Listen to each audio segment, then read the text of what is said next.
Recording in progress. You know, one of the things that happened when I sobered up was I really started looking at my life, and I started looking at the things, I kept looking for happiness outside of me. And one of the big realizations I had in that moment was I was acting at the time, and I had booked this national commercial, and I was on set. It was for like PetSmart.com. And they had, it was that song, Yeah. Fish gotta swim, birds gotta fly. Don't right? sing. Anyway, so there was a fish, a bird, a dog, and a cat, right? And me buying stuff on the computer for my pets for PetSmart.com. And they spent all this time working with Like the the dog. whole online advertising was just starting. It was then. just starting then, right?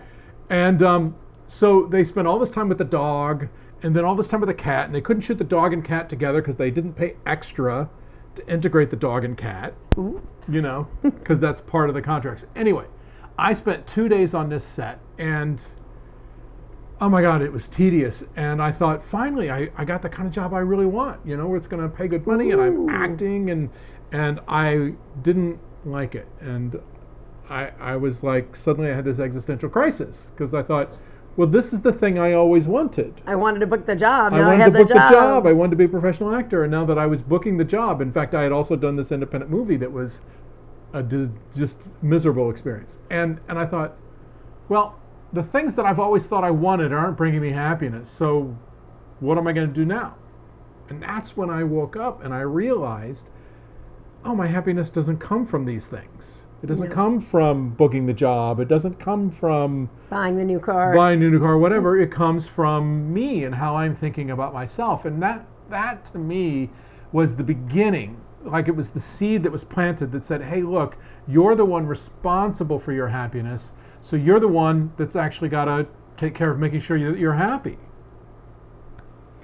I don't mean to be rude. We are without a team, and I wanted to be on. There we are. I wanted to monitor our page to see if there were any comments or anything there. So I'm going to be looking there, and I don't know how to find our YouTube channel. So I'm going to talk, and Wow. I don't know how to do that. Hi everybody. I'm Orna Walters, And I'm Matthew Walters. and this is Love Intervention. We are here to intervene in your love life to make it better. And today we're going to talk about happiness. Happiness. Are you putting your happiness on hold? Because here's the deal. As Matthew said, happiness doesn't come from things outside of you. And science has proven that every person has like a happiness set point. So something great can happen and you'll have a peak in your happiness, and then you'll come down to your set point. Or something bad will happen and you'll go down, feel sad, and then you'll bounce back up to your happiness set point. So what we're going to talk about today are things that you can do to raise your happiness set point, because those are about your daily habits and mostly your habits of thinking. Why are we talking about happiness today when we're soulmate coaches? Well, let me tell you something. Not that being happy is a bad thing on its own, because truly we only grow through stress, right? We've always, you know that term, right? Growing pains, right? So if you have growing pains happen through the growth. Growth and getting, a better version of you comes from challenges and overcoming challenges and having things that you strive through and get through. But happiness is its own reward. When times are good, you don't grow from those. You just enjoy them. You just kick back and relax. And what's funny about our brain is when we feel badly, we lie to ourselves. And we have this dialogue that says, oh my gosh, I'm never going to feel better. What if I never feel better? What if I always feel this sad, angry, whatever, hurt? Depressed. Yeah, all of that. And when we're happy, we know better than to lie to ourselves. When we're happy, we're like, oh, I'm going to ride this wave because it's feeling good right now. Woo! And who knows how long it'll last. Yeah, you know it will change. And what I want to tell you is remind yourself when you're feeling badly that it's not going to last, because no feeling lasts forever. So number one, we're talking about happiness because we're here to help you raise your happiness set point today, not only for your quality of life, but also a happy person is an attractive person. Wink, wink, wink. Yeah, definitely. And what we find is that so many people are putting off their happiness waiting for that person. right? Oh, I'll do these things that I really want to do. I'll travel to that place I really want to go. I'll eat at that restaurant I'm really looking forward to when I have somebody to do that with. And it's like you're putting off enjoying your life until you meet your partner. You can't put your life on hold waiting for some person to show up and magically make your life better. Exactly. So let's show you how to raise your happiness set point. I like it. Okay. Number one, happiness is a journey. It is not a destination, because your feelings are always going to change. You're going to ride that wave of joy when it comes, bliss if it's there, whatever those good things are. And through those challenging times, you have to have habits and what I like to call also rituals. And those are interchangeable in my brain, because I think in this modern day world, we forget about ritual. All of the indigenous peoples, any tribe, any culture that has history, a rich history, they had rituals to anchor things. And I think, number one, we forget to celebrate even our wins. Instead, we treat life today in this modern world of like, we're going to run a marathon, and until I get to my goal, I'm not going to celebrate, which is idiotic. So you've got to chop the big things up into parts and celebrate your wins along the way. And part of that is about your happiness journey. Have an intention of being not just happy, but even just a little bit happier. We're going to show you how tangibly in just a moment, but we want to know where you guys are. So we're going to start with our hearts and connect with your hearts and then send them out to you. So let us know in the chat where you're joining us from. This is an AMA, and ask me anything, ask us anything. So we're going to be opening it up to questions. We are going to give you some tools around happiness and joy, because why wouldn't you want to be happier? Anybody here? Is there anybody joining us that doesn't want to be happier? Right. No, I'm as happy as I need to be. I don't want any more happiness in my life. What are they doing? I can't take any more happiness. I've got enough. Right? Is there anybody that thinks they have enough happiness and they're full? Or they're full. Would you like more happiness? Right? They're full of happiness. They're just full. It's like my happiness is here. I'm drowning in happiness right now. Okay, so our number one tip to raise your happiness set point, and this might be scary for some of you. I don't know about all of you out there, but I grew up in a home where the news was on, not 24/7 because I'm old, so we didn't have 24/7 news. But as often as the news could be on, it was on. There was the 6 a.m. news and the 7 a.m. news, and I think there was 8 a.m. news, but I was in school already. And then there was the 3 o'clock. I definitely remember the 3 o'clock. Was it the 3 o'clock news? I don't remember the 3 o'clock news. Anyways, there was definitely the 5 and the 6. That's the prime time news hour, 5 o'clock, 6 o'clock. And I think maybe there was even a news show at 7 o'clock. And then all the way until 10. Right. And then there was the 10 o'clock news till 11. And then from 11 to 11:30, they did something else. And then my parents watched Johnny Carson. I don't know. But it seemed like the news was on all the time. All the time. And if you want to raise your happiness set point, start not just eliminating the news. And I'm going to go even further than that in a second. I know we're on social, so they might bleep us out. We might go offline in all of these social media channels, because we're going to say, funny. Take a news fast, maybe even a device fast, and a social media fast.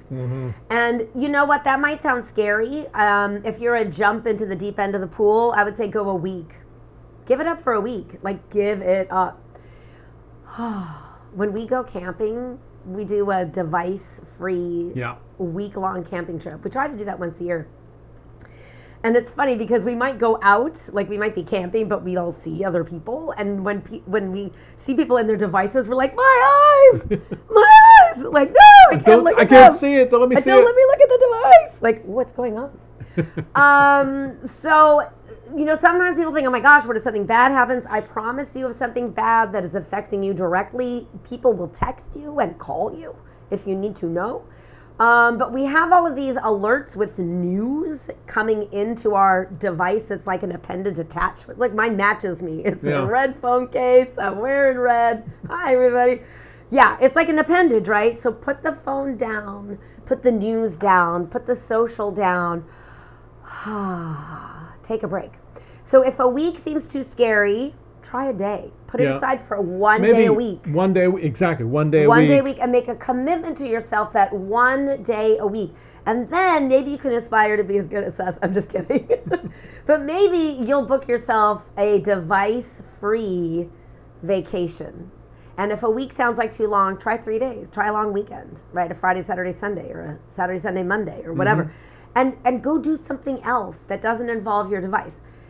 I will say, if you're traveling somewhere, you might need your device. You need your device. So we were in Carmel. You knew exactly where I know exactly where you're going with this, right? We're in Carmel, and we're like, I'm going to leave my phone here. And I went, phone, okay. I had an iPhone whatever at that time, and I was having serious. Who's had that battery issue where it's like you charge it up and zoop, like in 20 minutes you're on red again. And I was having this serious battery issue. I think they replaced my battery for free, actually. It was a problem. It was an issue with that particular phone. And so because I was having a charging issue, I said, I'm going to leave my device. I'm leaving my phone in the hotel room in Carmel by the Sea. A beautiful place to be present and not in your device, right? Yes. And so put the device down. I thought that sounded like a good idea. And so I said, I'm going to leave my phone here too. So we went out and we're walking. There's really one main street in Carmel by the Sea, and that's where all the restaurants are and all the shops and everything. It's a beautiful, quaint little town. It's a beautiful, tiny little, quaint little town. Little seaside town. And we're walking around and we're like, well, we got to find some place to eat. And how do we decide where we're going to eat? I mean, it'd be really helpful if we had like this handheld device where we could look up restaurant reviews. That was our joke the whole day. And it was like, if only somebody would make this handy handheld device where you can find out where good food is near you. And we end up picking up one of these paper maps that we're holding. It's like almost like a cartoon. Like a little tourist cartoony map that would show you, the street and all the places on there. And we kept getting the map wrong and turning the wrong direction and crossing through the wrong side of the street, all because we were completely discombobulated because we didn't have these devices on us. So putting that thing aside allows you to just reset yourself. I would say if you have notifications on, turn them off. Maybe that's a start. Maybe you go, for the next 8 hours, I'm going to turn off my notifications. I'm not going to see when somebody posts something on social. I'm not going to see when somebody texts me. I'm not going to notice a phone call. I'm turning off my ringer because, there's no fires happening right now and the world isn't ending. So I'm just going to put the device on silent. Or do not disturb. And those of you that maybe have elderly parents or maybe have children at school and you want it to be able to get through, there is a setting on every smartphone where you can have called a focus feature and put on do not disturb, and you can pick people that can break through that do not disturb so that you do get an actual emergency call. So all of these devices have a way for you to get emergency information should you need it. But honestly, do you need every ding, ding, ding, ding, ding? We're such a slave to this, thing. And it takes your happiness. It really takes your happiness away. So I want you to understand that we want you to be in this present moment as much as possible. And that's what being happy is about. Because your emotions only happen in the present moment. So when you're thinking about setting aside your device, maybe you use the device for work. So at the end of your workday, that's when you put on the do not disturb. And maybe a weekend, you can do a whole day of no news, no social, no device. And I'm going to say, because between the two of us, I am definitely the more of a workaholic between us. And I always joke that working with my husband, I learned a phrase I had never heard before. So in case some of you are entrepreneurs out there and you're working your tushies off, trying to be of service to others, I want to tell you the best way to be of service to yourself is to have an end of your workday. Because that's the phrase I learned working with this wonderful Matthew person sitting next to me, is we started working together here at Creating Love on Purpose, and he would say things that I was perplexed about, because he'd say, well, we're going to finish this and then it's the end of the day, right? And I'm like, the end of the what? The end? I hear the words you're saying, they don't compute. I don't know what this thing means, this end of day. And now all these years later, I love that end of day. Your to-do list will be there tomorrow. But you know what? Your sanity may not be. Your blood pressure may be high. Everything in your body when you have the end of a workday. I actually have an end of workday ritual where I transition out of Coach Orna and into just lollygagging Orna. Just like to lollygag. Yeah. So your happiness really depends on these sort of micro habits. And so pick it. Maybe it's scary for you to think a whole day, right? Try an hour. Try an hour and do not disturb. An hour no social, an hour no. Go for a walk. For most of you are probably listening to us in a place where the weather's still somewhat decent. Go outside, be in nature, and be in the present moment without the ding, ding, ding, ding, ding, without music in your ears, and just be present to whatever's happening around you. If you live in a bustling metropolis, find a park or a little, maybe a national park, a bigger space, maybe go for a hike, go for a walk.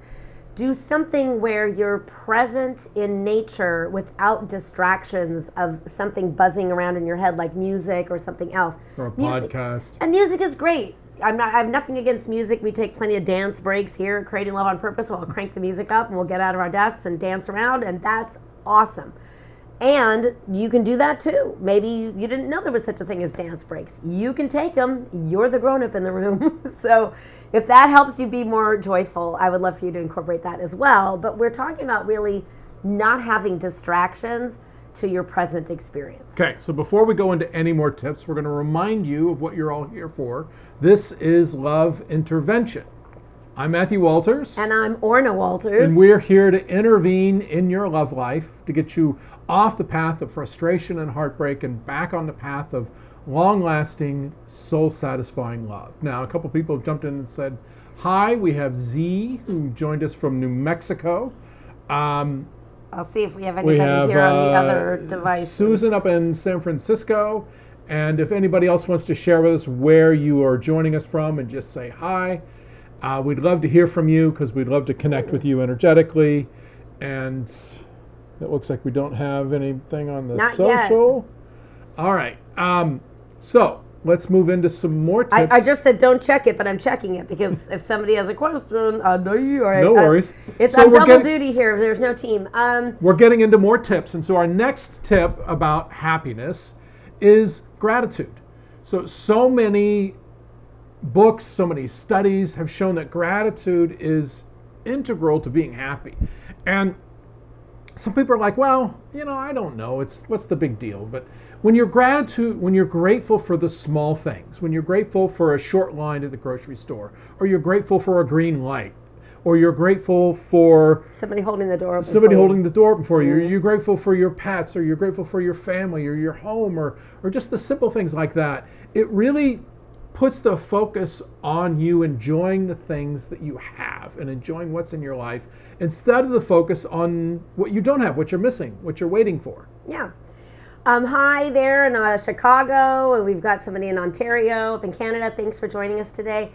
We're talking about happiness because being happy is its own reward, and also being happy, hey, it's attractive. It's like the sun is shining from inside of you. So raising your happiness set point is what we're talking about. And the idea of having a gratitude practice is what we really want to say, because we're talking about creating new habits that raise your happiness set point over time.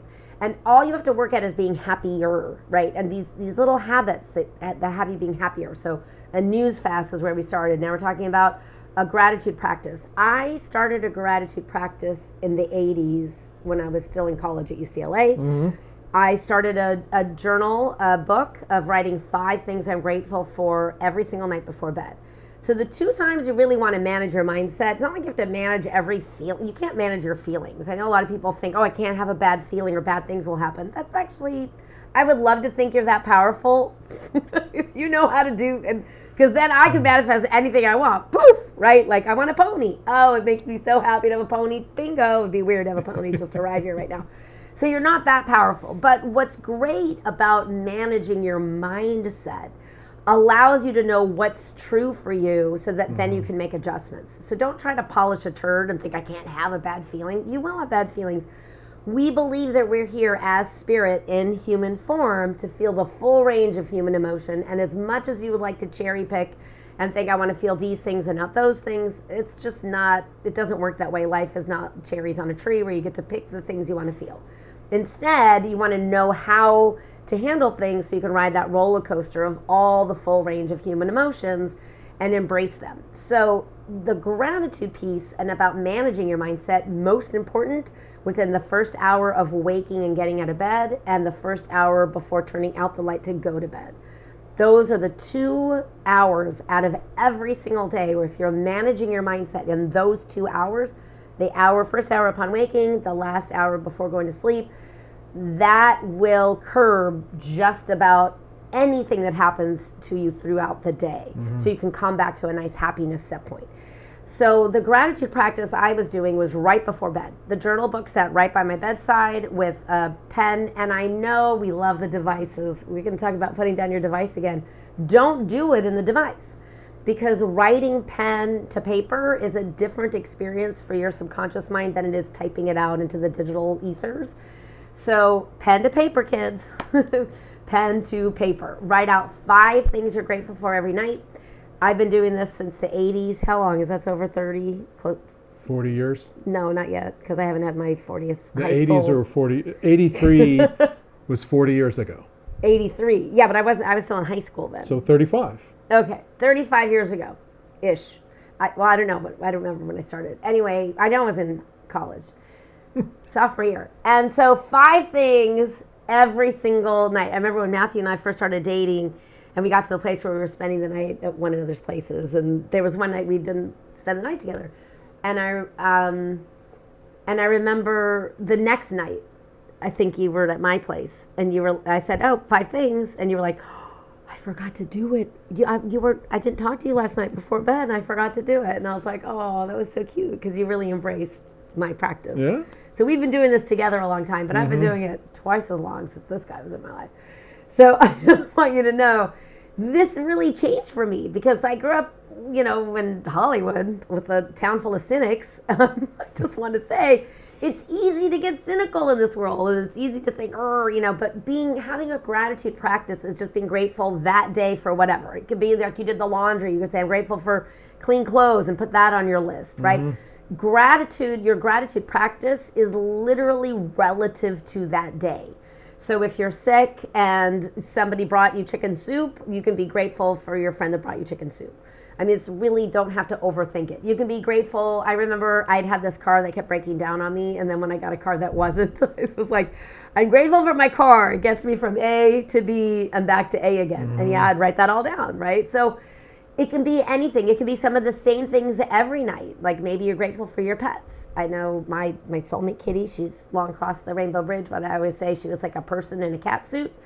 And I always say she taught me more about love than any other person, because our animals just love us unconditionally. I'm always grateful for our kitty cats. So the gratitude practice, I think, is self-explanatory. If you have any questions, please feel free to type something in the chat. We have another exercise, and we're going to open it up to your questions. But this is supposed to be interactive. Yeah, before we go into there. Yeah. So this isn't Ask Me Anything. So if you have any questions about anything in your love life or anything in your life or anything at all, and you want to ask us, this is your opportunity. Specifically, though, we'd love to hear what happiness practices you have. What do you do to maintain feeling good about yourself and your life? So anybody feel free to share, and we'll share those tips with everybody who's joining us. Yeah, anything you want to share in your own life that has increased your happiness, or any tips that you might have, we're open to sharing them with the whole group. We do want this to be interactive, and I'm going to spill the beans early and say we're not coming back in 2 weeks, because we're not sure if or when we're coming back with Love Intervention. So this is the last one. So if that inspires you, like, ooh, I've been holding on to a question, I didn't want to ask it, tonight's your night, because we won't be doing another one of these until, I don't know, maybe sometime next year. We have a book to write, and we're so grateful that we have a book to write. We're so grateful for our publisher and our agents, and we have a book deal, which is a dream come true. We've got to get that book written, and we're going to put these on the back burner until we're hitting pause on Love Intervention. We may or may not come back to it, dependent on what comes next year. So we definitely won't be doing another one through the end. So once again, anybody wants to share any of their happiness practices, this is a great moment for you to type that into the chat. Yes. Anybody has a question about their love life or their life in general, or looking for advice or help on something? Looks like we have a comment. Oh, that's exciting. I don't know how to see the comment while we're live. There's a comment there. Yeah. There wasn't one before. Did you click the one comment? Click that. It takes us to there. That's what I was saying. I don't know how to do that. No. Okay. You just push buttons. Don't push buttons on my device. I don't like that. It's my device. All right. Oh, maybe I try to comment and it would bring up where I would comment? I don't know. I don't know. Okay, I tried. I thought this. I don't know how to use it that way. I tried. But now I want to know. Oh, you know what? I wonder if I go to mine instead of the... Oh, I know. I'm going to do it another way. You can go ahead and chitty chat. Yeah, so I'm going to try it another way. one of the things is to notice your inner dialogue about what tends to cause you to feel unhappy. I know for me, one of the things that I would do, and I noticed this years ago, I was in the shower one morning. This is back when I had a regular job, and in the shower, I started, because I didn't like this particular job, right? And I didn't care for the person I was working for. And so in the shower, I started imagining my boss saying something that was going to annoy me or frustrate me, and then what would I say back to him, and then he would say this, and I'm sitting here in the shower, I'm getting all worked up, I'm having this argument in my head, this imaginary argument in my head with my boss, and I haven't even gotten dressed to go to work yet. So I didn't really want to go to work that day, and finally at some point something in my brain just clicked, and I started laughing out loud in the middle of the shower, and I was like, oh my God, here I am. I'm making this argument up. I'm literally imagining an argument, and I'm causing myself to feel miserable about You quit my before day. you even went to work. I was ready to quit the job before I'd even gone to work. And I literally started laughing out loud, and I said, that didn't happen. I'm making it up. And I interrupted this pattern, right? And I started doing this a lot. I started noticing how often I would travel into the future and imagine things I didn't like happening. And you know, it's like worry. Worry is nothing more than imagining a future you don't like. So if you're going to imagine the future, why not imagine a future that you do like? Imagine a future you're looking forward to. Yes. Because it hasn't happened yet, so the thing you're imagining isn't real. Even though you think, well, it's probably going to happen, or it might happen, and I better prepare myself for this bad thing that might happen. No, you don't need to do that. It's better to prepare yourself by being in a good mental state, And by being imagining a resourceful, future you like. and imagining a future that you really enjoy and look forward to. Yeah, I mean, we have a lot of weird sayings, right? Like this one really pisses me off. It's this weird thing where people say, "Be careful what you wish for." I'm like, what? What is that? And like, no, there's a lot of things to be aware of in this life, but what I wish for, that's not one of them. I don't even know what that's supposed to mean. But Angela, I know you're driving. Thanks for saying hi, and I just wanted to see your comment, and I figured out how. We're talking about happiness today. I'm Orna Walters. I'm Matthew Walters. We are going to be opening this up to a Q&A. If you're joining us late, we're talking about happiness because your happiness is in your hands. Don't ever think that your happiness is outside of you because it's not. You're in charge of your happiness. Now, ladies that date men, if you're a woman who dates a man, that man is going to want to provide something for you. He is going to want to make you happier, but he's looking for somebody who is already somewhat happy. Yeah. And then he'll look for ways to make you happier. And that's exactly what we're going to talk about right now. We're going to give you a tangible way to get happier right now. Angela, you're driving, so save this for later. You need a piece of paper. It would look something like this one. You're going to divide it in half, like 2 columns. Not actually, you don't actually have to divide it in half, but you're going to make 2 columns. Again, pen to paper is better. I know we're old school here. I know we're old, but I'm just telling you, it's better when you do this pen to paper. So I want you to imagine a time in your life when you were happier than you were today, September of 2023. You just need to be happier than you are today. You know, don't make it last week, like if you had a stellar week and something was great and then something bad happened, don't make it that close. Make it something in the past. Like, oh, I was happier when I was in high school or college or in your 30s or whatever. Pick a time frame where your life was different and you were just basically happier, a happier person. Maybe optimistic and maybe now you're cynical. Or, I don't know, I'm just making it up. Okay, so I love that you're happy today. I love that. Okay, so divide the thing in half. Right, 2 columns. So imagine the time in the past. What were the things that you did what was your daily life like? Like there was a time when I woke up every single day and I went to the gym. That was most of my adult life. Most of my life, I got out of bed, I went straight to the gym. And you know what? I was kind of silly because I didn't even eat something. That's, because I was 20 something. You can pretty much do anything to your body and your body forgives you when you're 20. Yeah. There's no way I could go to the gym without eating something now. I would have to eat first and then wait a little bit and then work out.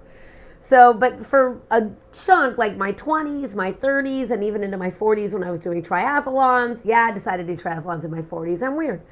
So I would get up and I would go to the gym. Like whatever just write things down that you used to do regularly.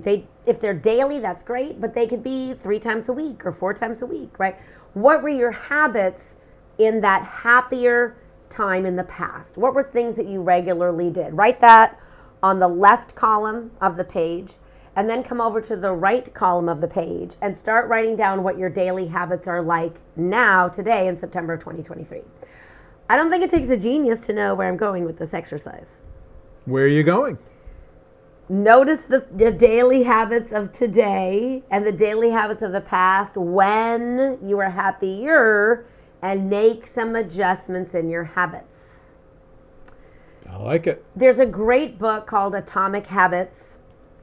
We don't know the author. I'm just pimping him out right now, but it's a great book because the only way to really change your life is to add one thing in. So remember, we're giving you a bunch of ideas, and you don't have to change everything all at once. As a matter of fact, don't take on all of these things. Like, don't go, oh my gosh, I'm gonna do everything Warren and Matthew said starting tomorrow. Nope, don't do it. Don't, because changing everything is really hard. I want you to pick one. So if the news fast and the social media fast and the device fast sounds scary, maybe that. I would pick the scariest one, the one that seems the hardest for you to try. Do that one first, because then any of the other ones will be easy. So maybe you're just going to start off doing a news fast and a social media fast, device fast, 1 day a week. Like, what is it? The Orthodox Jews do that, right? They don't use any devices and anything on the Sabbath, right? So whatever, pick a day. Pick one evening, like maybe Friday after work. We used to do that. Remember when we had our office? Yeah. We were like done, no TV, no nothing. It was like almost like a chill night. We would go to the sweat lodge, sweat. So just pick something where there's a chunk of time. If you can't do 24 hours, commit to 5. These 5 hours every single week on no device, no social, no nothing. 5 hours. Just start somewhere. 5 hours seems scary. Try one.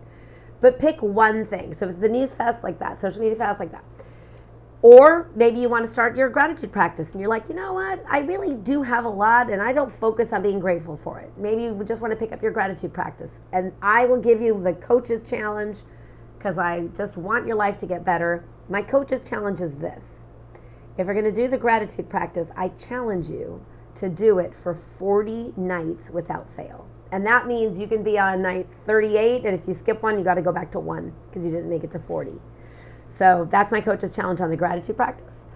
And the other exercise, you can all do that. I think anybody can commit. That's the easiest one on the list, the one I just gave you with the columns. However, you know what the hardest one out of all of these are? Making the changes once you've made the list. So the exercise of writing the things down, that's the easy part. But making the changes, that might be difficult. So when you see, back in the past, I was happier and I used to, maybe it was you had a dog, right? And the dog passed, you didn't get another dog, but you'd walk your dog, say, twice a day. And I was happier when I had a dog and I walked my dog twice a day. Maybe it's time to get another dog that you walk twice a day, right? And you would just pick that one thing. You're not going to pick, these 5 things I used to do and try to do all 5 of them now in 2023. Pick one. When it's a habit, then add another one. And then when that's a habit, and those 2 habits are running strong, then add the 3rd, then add the 4th. You see what I'm saying? Add on, add on, add on. Don't try to do everything all at once. So it's an Ask Me Anything tonight. This is Love Intervention. It's our last one for a while. If you missed that, we got a book deal. We got to write our book. I want everybody to know. Our book is coming out in January of 2025. That's right. So we got to write it. We got to turn it into the publisher. So we have a comment here from Z. Z says, my work as a realtor brings me the most wonderful clients who really become my true friends. I'm exactly myself without restriction and dialogue with my clients, and the heart connection grows profoundly. So I feel blessed am very grateful for the way my work opens my world. I'm really happy today. So what is really great in what she describes here, this is all mindset. This is all about how she chooses to think about the people she works with and how she chooses to feel. It's not like this just happens organically, like some people, I just do this, right? You learn it. You either learn it in your childhood, in your family, and like me or Orna, you didn't have a happy family, right? Where people are like, hey, happy and positive all the time. You had to develop these habits yourself. However it comes about, you can change the way you think about things. So to me, judgment. Judgment is one of the biggest blocks to happiness and blocks to love and love, right? And I was raised in a family that tends to, people would say this, I don't like people. There are some persons I like, but I generally don't like people. And there was a very cynical sort of attitude and viewpoint of the world. And that was one of the things that I knew was like a weed inside my own mind, that if I wanted to be happy, I couldn't walk around with this cynical, judgmental mindset. That's true. And so when I started meditating and practicing yoga, and I really got on more of a spiritual way of looking at the world, I sort of decided, it's like, look, the spirit of God, creation, whatever it is inside all of us. You probably heard the phrase, as above, so below. And so if I wanted to embrace this idea, right, this idea that we all have the spark of the divine inside of us, then if I'm judging somebody out in the world, I'm judging that spark of the divine. I'm judging God. And who am I to judge God? And what I would literally do is, once again, I still had that job. I'd be driving to work and I'd see somebody, I don't know, they were driving badly. And I go, my first thought habit, what a jerk. I can't believe this person, right? And then I'd stop. I go, wait a minute. That's God making that left turn without signaling in front of that car that was going too fast. So who am I to judge God if God wants to make that left turn? So more power on you, God. And then I'd be like, oh my God, I can't believe that person, the way they're dressed. You're going out in the world like that? And then I go, wait, stop. That's God. God chose to dress that way. So who am I to judge God? So have at it, God. That's a great hat. I love you showing yourself however you want to do it. And I started just interrupting every time I found myself judging somebody else's behavior or some choice they made or something they did. I just turn it around and go, no, that's God doing that. And I'm not here to judge God because, that's something much more powerful than me. And when we have these kind of tools, these ways of interrupting the thoughts we have that cause us to not be happy or to be less happy than we could be, right? So Z, thank you for that. I love that you have this way of thinking about your clients, that you're already seeing them as friends, that you're creating in your mind a feeling of connection with them. And I'm saying it this way because you were choosing to think that way, and therefore you're seeing a different result in your life. Awesome. And I don't know why, but it's something that you were talking about made me think of this. There was a time when we were living in Santa Monica, California, and we kept seeing this person dressed like a clown, like for a kid's party. The wig and the whole clown face makeup and the big, that's right, the giant shoes and the whole deal. They were a clown. And they would be at the bus stop. And we saw this clown almost every weekend for a while. Yeah. But the inside of the clown was like this. The clown looked so sad at the bus stop. But the face that was painted on the clown was a smile, was a big old smile. And we were like, there's the sad clown again. What's going on? Because that clown, the inner world of the clown, of that person, didn't match the outer world of the clown, of being happy. And so where are your incongruencies? Where are you showing up as if, are you faking the happy, right? I mean, or are you sad inside trying to put on a happy face, or the other way around? Are you not letting your joy shine? Are you not challenging yourself to celebrate your wins along the way? Because I have a feeling Zai celebrates her wins. Being a realtor, that's one of the hardest jobs there is, because everybody needs to buy a house, but everybody knows what a pain it is to buy a house, right? It's a long process, and there's a lot of people involved and a lot of steps along the way and so many things that can make it go south.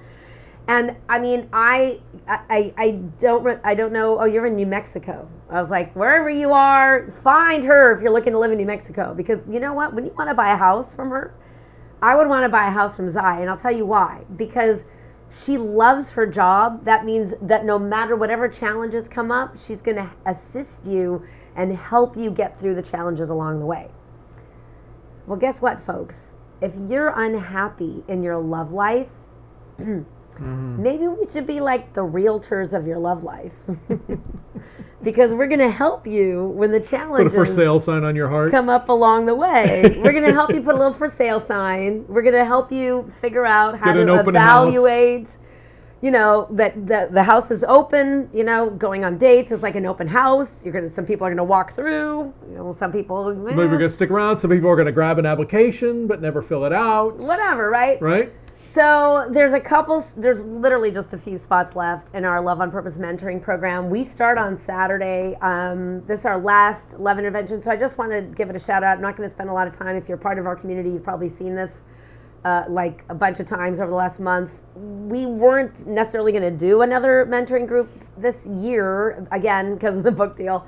But 3 people reached out and were like, oh, are you doing it again? Please do it again. Please. And by the 3rd person in like the span of 10 days said, please do it. We're like, okay, we have to. 3 people is like the tipping point. So if you want us to ever do something again, get 2 of your friends and all 3 of you message and email us. We'll do the thing, because when 3 people ask, we generally say, okay. And if you do want to email us and you just want to know if this is the right, because I know sometimes I absolutely 100% used to think groups were scary and there was no way I could belong in a group. And I thought I came from a crazy, chaotic, mental illness family, and I thought I couldn't be in a group. So if you're that person and you think you're not sure, I will never force you into a group. But if you're like, I don't know if this is the right group for me, you have questions, go ahead and email us, support@loveonpurpose.com. If there aren't more questions, we're going to wrap it up early because we're in the Q&A part of this. I really appreciate Zai reaching out and these other people telling us where you are, and Angela on the Facebook. I hope you got to your destination safely. And we'll have a lot of ways for you to interact with us, but we really do, like, writing this book is a big, exciting moment for us, and we want to put more time and energy into that. If you want to join us for the mentoring, please go to Love on Purpose Mentoring. I put it in the chat. We only have a few spots left. We start Saturday. All the details are there. If you have more questions, email us. We'll be in touch with you. You be in touch with us, even though we're not doing Love Intervention. As far as we know right now, we don't know when or if we'll do it again, but we're here for you.